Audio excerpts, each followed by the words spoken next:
the concept of Mary Magdalene and Jesus and their covenant together and she being the wife, I don't know exactly where this comes from. I have a feeling that it's connected somehow to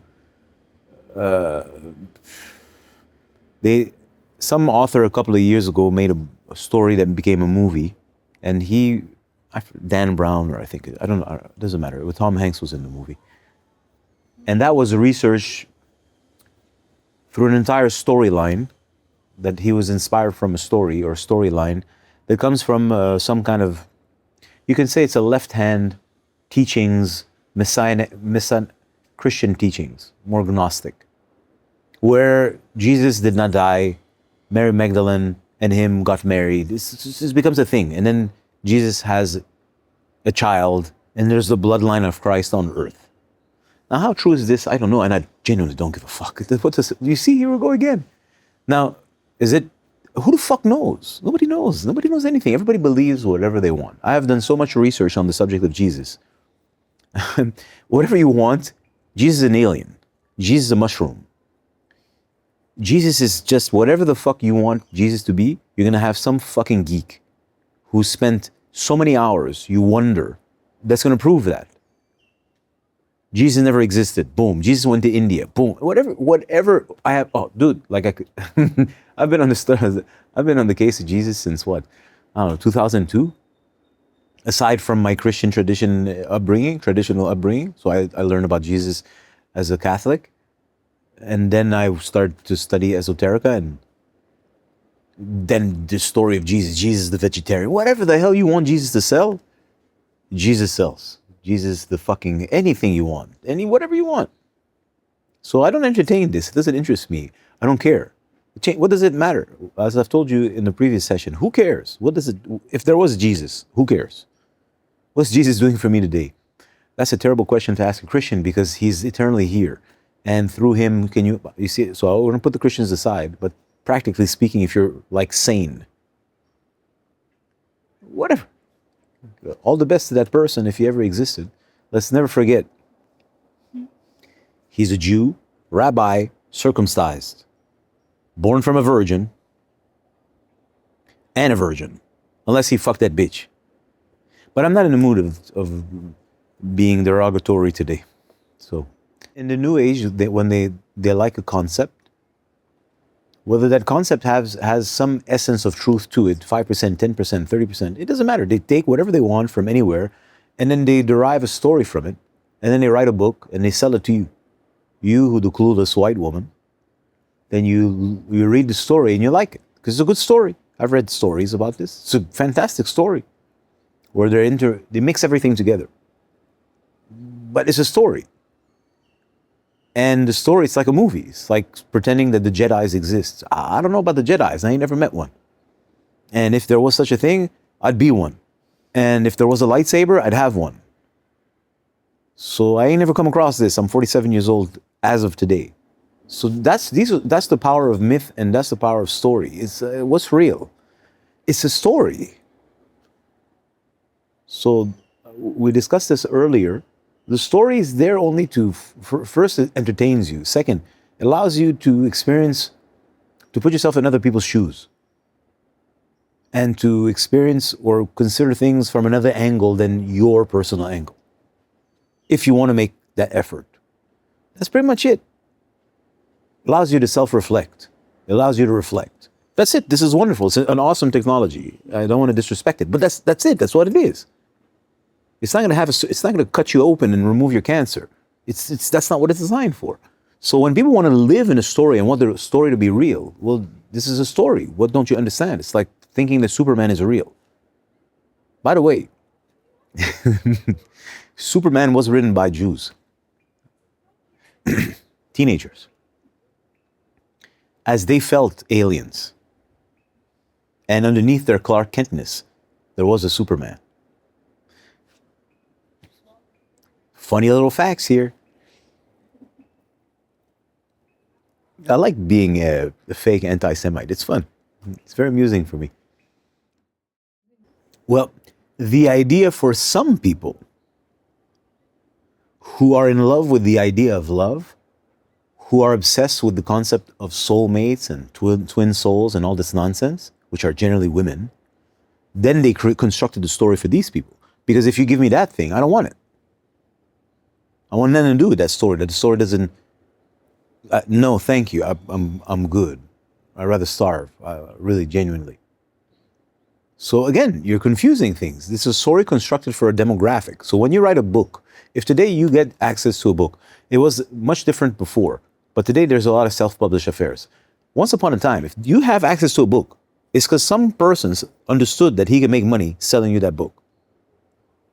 That means there's a demographic, there's a group of people who would be interested in such a story and then would spend money for it. Well, can we please just not forget this part? So you're reading a story and you really like it. Yep, somebody concocted the story. If you didn't like it, it wouldn't work. And if a bunch of your stupid sisters, what you call sisters, another bunch of idiots, white girls who take too much drugs, then enjoy the story and then feel that it enlightened you, you wouldn't consume it, would you? Well, that's it. That's the whole point. Now, are there nuggets of truth in it, in these stories? Sure. There's nuggets of truth in any story. What's your point? Like, pick your favorite movie. There's something there that's interesting, unless it's really bad. So, like, what's the point? So, but now you want to dive into that universe and make it real. Yeah, but that's the whole point. No, these stories are true stories. It's made into a fiction, but it's really representing reality. But how do you know? You don't know what reality is. So anybody can tell you whatever their version of reality and sell it to you, and you're going to buy it, and you're going to just project yourself in their universe. Ironically, the more you project yourself in their universe, the more their universe grows and enriches itself. And I guarantee you, at the core of that universe, there's an author, and that author is inspired by some kind of spirit. So you're feeding that spirit. In return for that universe, the spirit is fed. You feed that spirit with your, I love it, your projections, your belief, and everything that's going to outgrow from that universe. You live in it. Is it good? Is it bad? It depends what are your objectives in life. We're not addressing this right now. But the point is, why don't you want to discover reality? I have something to say. In the previous sessions, we spoke about soul, not soul, and all of this, and I make it a point to never say anything. And people who are very intellectually petite do not understand the power of questions. They don't understand this learning technique because they're fools. In my universe, questions without answers are the most powerful learning tool you'll ever have. Because at the end of the day, here's what I'm trying to say. Why don't you figure it out? Why don't you discover these things that you want to discover? So if we go back to, well, do I have a soul? Well, you don't know. Why don't you discover? I believe in soul. Well, you can believe in whatever you want. You don't know. Why don't you discover? There's such a thing as a twin soul and a twin flame. Why don't you discover what sexuality is, what a man is, what a woman is, before you already project that there's such a thing as an endless bond for eternity? Like, you don't understand anything. You don't understand how this world is created. You understand how nothing. So you just invent stories. Now, I don't have a problem with the story. It's a story. How about you discover yourself? And in order to do that, it's going to always bring you back to foundations. And that's why people get very upset. They don't want the foundations. They hate the foundations. They loathe foundations. Because here's going to go. I believe I have a soul. How the fuck do you know? Well, I believe in it. There must be. I absolutely understand your point of view. And I have nothing against this. Can you prove it? To your own self. Forget through sciences and stuff on the outside. Do you really know? No, but I believe. Yep, I know that you believe, but you don't know. Shouldn't you discover? Great. So, you can't discover something with such a false premise. You already believe in something. No. And you can't prove it. You don't know, but you believe in it. So we have to go back one step and say, well, what do you actually do? What do you actually know? Not what do you believe you know. What do you actually know? People don't want to do that. That shift from what I believe, and people, when they believe something, for them it's real. They know. No, you don't know that. You believe. And there's nothing wrong with the fact that you believe, but you don't know. What do you know for a fact? I'll tell you what you know for a fact. You're a fucking monkey. And you don't want that. You cannot deny that. It's undeniable. Yeah, but I have had experiences, and yeah, but you don't know what these experiences are. If you go look at these experiences through the lens of psychiatrics, you're insane. And then of course you're going to shit on psychiatrics. But not all psychiatric studies are flawed. It's just too easy to just cancel everything that anyone tells you that contradicts or challenges your belief. If you speak to neuroscientists, the ones who have actually pushed their science, they'll say, no, these things we've seen in labs. You're choosing to interpret your experience that way. And so on and so forth. You can even go speak to philosophers, high-level philosophers, those who are able to actually think. And they'll arrive to some kind of conclusion. They say, well, why don't you start with something that is undeniable? What's undeniable is that you're a monkey. You're here, wherever here is. Some people call this Earth. Some people want to say it's flat, it's triangle, it's a spinning ball. I don't fucking care. As far as you know, you don't know. Which is opens to other questions to discover. But it's a detail. Well, let's not go into this. But you're here. You close your eyes. You go into some place that's not here. You reopen your eyes every day and you're always fucking here. No matter what you do, you're always here. You take drugs, it takes you somewhere else. When the trip is over, you're still fucking here. And everything is always waiting for you here. And what you do know is that once upon a time, you're 2 years old, suddenly you're 7. The number is irrelevant. That means your size changed. Then at some point you were 14, your titties started to appear. And then you were 20 and 27. And then you see other people that you used to know who once upon a time were 30, now they're 50. So you're witnessing a decaying process or a maturation process and a decaying process. So you know that also. You can experience it to whatever degree. That you know. You also can be in relationship with your urges if you don't repress them like the majority of people.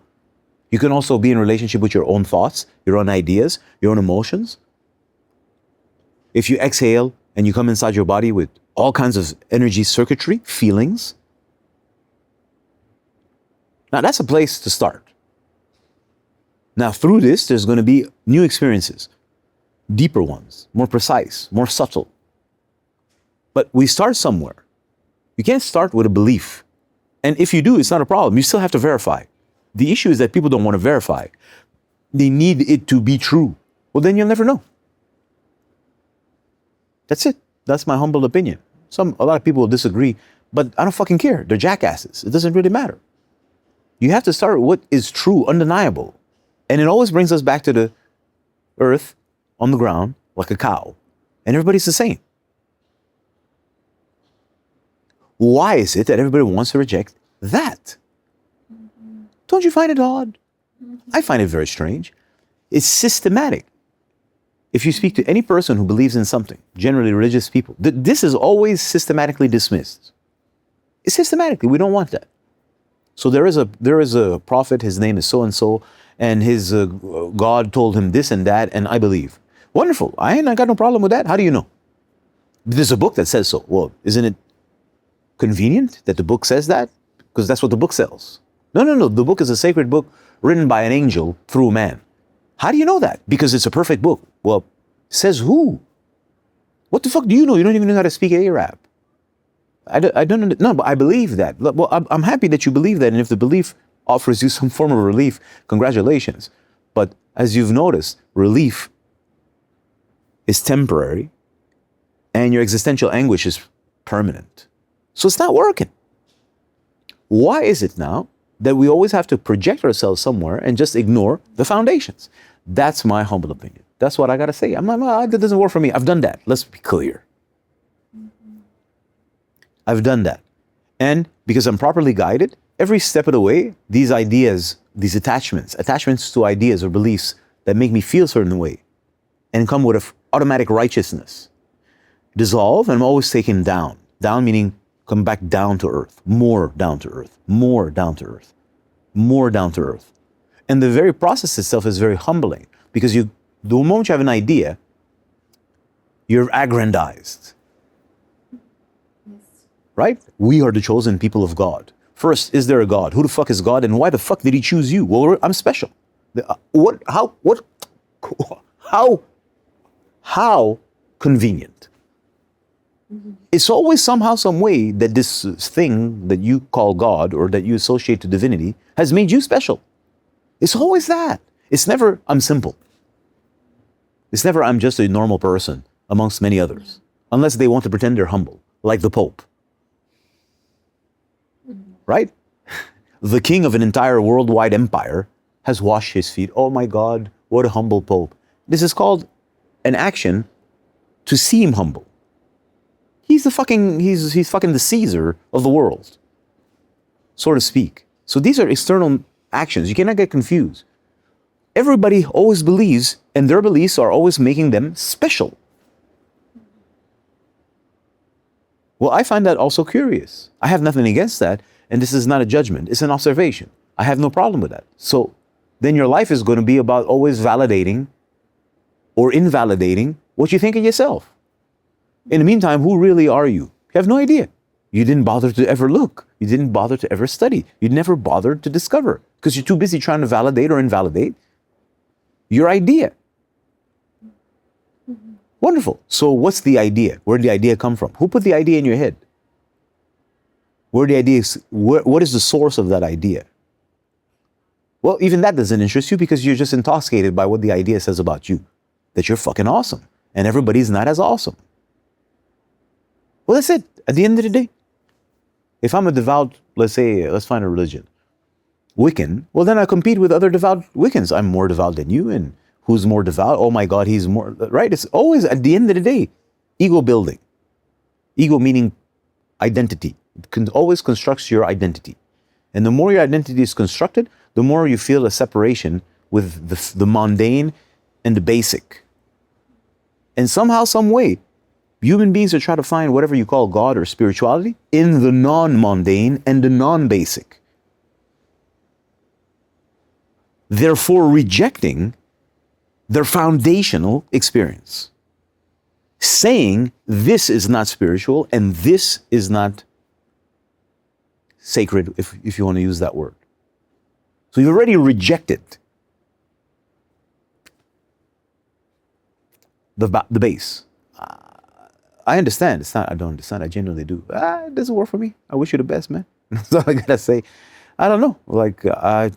Anyways, that's what I gotta say about that. So I find it very ironic, and also not, that anything that points to the obvious, you don't feel comfortable with. You don't feel comfortable with being a monkey. You don't feel comfortable with the life of a monkey. We're not exactly monkeys, special monkeys, but special. Oops, wrong choice of words and pun intended. How about that? Yes, right. It wasn't special monkeys, meaning you're superior monkey, superior in your capacities. But you have the life of a monkey. You have the urges of a monkey. You want to eat. You want to fuck. You want to reproduce. You want to take a poo-poo. You want to feel good. You want to relax. You want to enjoy. You want to connect. And you have, like, let's say, higher needs than a traditional monkey. And that's pretty much your life. Everything you're doing is to avoid discomfort and to feel good. And the complexity becomes increasing with the human being, obviously. None of that I want to do. I don't want to deal with this. Because it makes me uncomfortable. Because the life on this earth, if you really observe, what is it? You have these idiots that worship earth who's going to say life on earth is peace. I don't see no fucking peace. I see somebody killing somebody to survive. When all the killing is done and when all the dying is done, there's a homeostasis moment. It's a war zone here, just harmonized. Well, that's reality on earth. If you want to eat, you got to kill something. If you want to survive, you got to take something. Now, we can look at it this way, or we can look at it as it's one organism and it's symbiotic, and one life goes into the next and it just circulates. It doesn't matter how you want to look at it. But if we just remain human and we don't get philosophical, if I want to live, I got to kill something. And all you got to look at the insects. If it wants to live, this spider is going to build its web. It's going to kill somebody to eat, to survive. That animal is going to kill somebody to survive. So this is the natural world. Kill or be killed. Of course, that's why Jesus was a vegetarian. Because when you kill a carrot, it doesn't really count. Because carrot is very small in consciousness. So the karma associated to killing a carrot is not as big as killing a rabbit. Because as you can see, the rabbit, if you want to kill it, it runs from you. Because it's sentient. It is alive.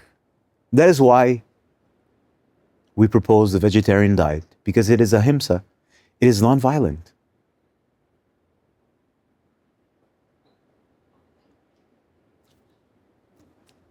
That's what I gotta say.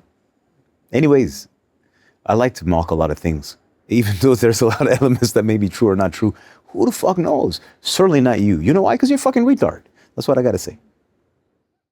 I will tell you why humans are trying to ascend above their humanity. It's because their humanity is in pain.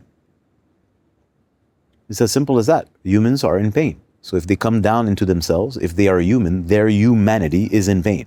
And that pain is pointing to something. It's pointing to a condition. The human condition. People don't want to see the human condition. They like to think about this, especially in the era of the internet, with their intellect. They don't want to feel the human condition. They don't want to see the human condition because it's scary. It's fucking traumatizing. So they don't want to be in relation to the human experience. And that's the beauty of the mind. The mind is there to protect you, sometimes, by severing your experience and projecting you, severing your experience of the human experience. That sucks. I don't like that sentence. The mind is cutting you from what makes you uncomfortable and allows you to project yourself into something that intoxicates you and protects you by isolating you from reality and the whole in which you're part of.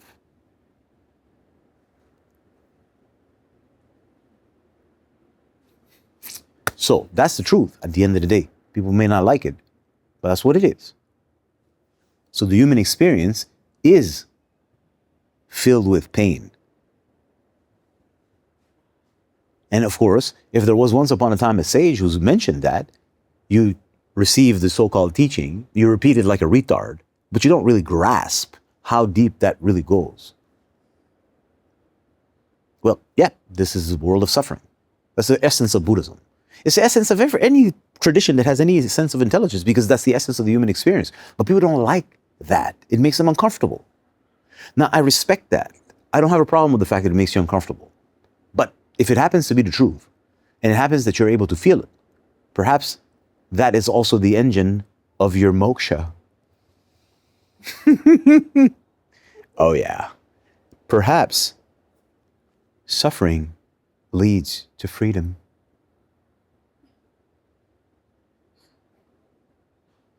Om. But as stupid as I sound, perhaps when you actually feel your condition with maturity and you don't start tripping out like a junkie, then internally I call it a prayer, but the prayer obviously will involve some fucking God. And I don't like that concept, especially not on this channel. But it awakens a call, or rather a question. What the fuck is going on and what do I do? And in my experience, and I've witnessed this for myself, when there's something, a call in nature, that's the way it's set up here. When there's a call, generally there's something that comes and fills it. Mm-hmm. Mm-hmm. You can see that. Mm-hmm.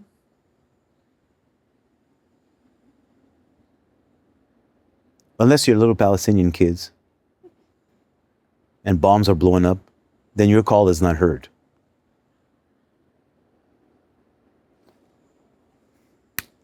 That just canceled my theory. So fuck it. So we're back to fuck God. Yeah, do you see? I like it like that. Anyways, let's be serious for 2 seconds if it's possible. It's kind of hard for me to be serious, but It's like, it's fun being stupid. It's very exciting. It's just like, what kind of creativity is going to come out? Point is, I'm just sharing my observations. I find it strange that people, humanity at large, tends to avoid feeling the human experience. They want to go somewhere. They want to create a story of themselves, of life. They want to inject in it some kind of meaning. It's not that I don't understand, but is what you're inventing for yourself really true? If yes, at what degree, and can it really satisfy, the soul of a man? Does it reach you at the depth of your being? Do you actually care? Does it nourish you? Does it solve your problem technically? I don't know, because I've seen people who are very successful and have a quote unquote life mission, and they're junkies or alcoholics. That means the pain is not gone. I have no judgments against an alcoholic or a junkie. It just means the pain ain't gone. So, despite the fact that they are helping belugas, because that's their life mission, or feeding the poor little Africans, they're still in pain. So it's not working. So obviously it must be somehow made up. Or there must be something deeper.